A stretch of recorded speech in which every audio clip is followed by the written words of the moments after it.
Hey there, Dreamy Souls, and welcome to your bedtime story. Abridged, rewilded, and gently declawed for adult consumption. This is the tale of a boy, a boat, and a bunch of emotionally complex monsters.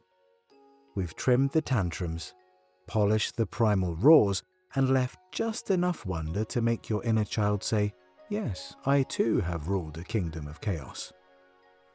So loosen your jaw, silence your slack, and let's sail into the wild unknown. Settle in, take a deep breath, and let your mind wander into a world of adventure, where dreams float like waves and the wild things roam.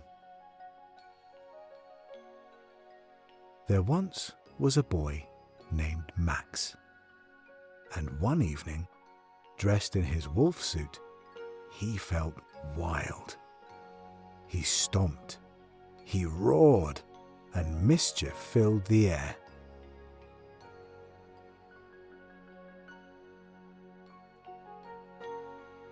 But soon, the world around Max began to change. His bedroom melted into a forest, tall trees stretching toward the sky, vines curling like whispers, and just beyond the trees was the sea.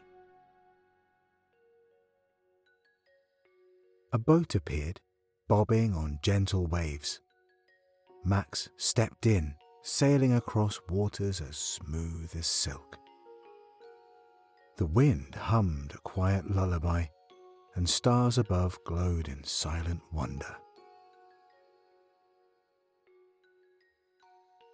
Through days and nights Max sailed until he reached a mysterious island. Shadows flickered, and deep within the forest, glowing eyes blinked. And there they were, the wild things.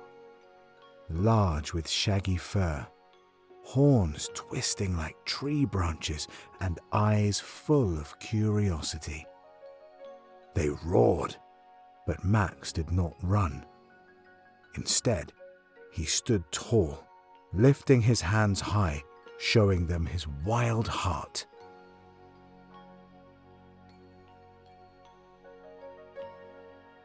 The wild things cheered. "You are our king," they cried, and together they danced, soft steps among the leaves, laughter curling through the trees.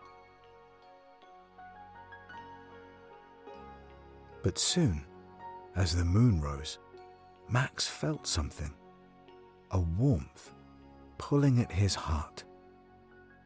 He missed home.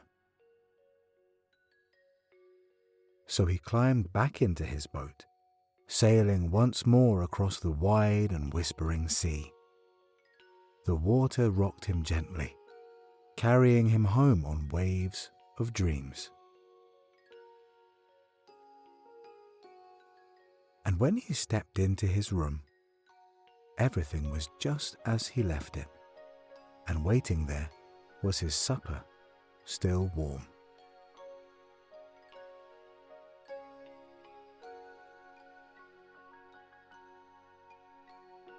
This retelling of Where the Wild Things Are is a nod to the wildness we carry and the quiet we crave.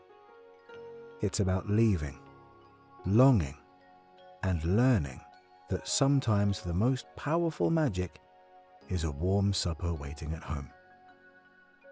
Narrated with a wink and a whisper, it's a reminder that even kings of wild things need rest.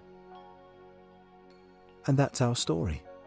Brief, beastly, and just tender enough to soothe your overstimulated soul.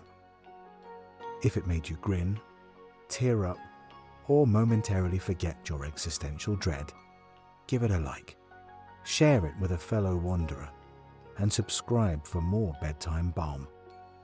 Sleep tight, you glorious creature.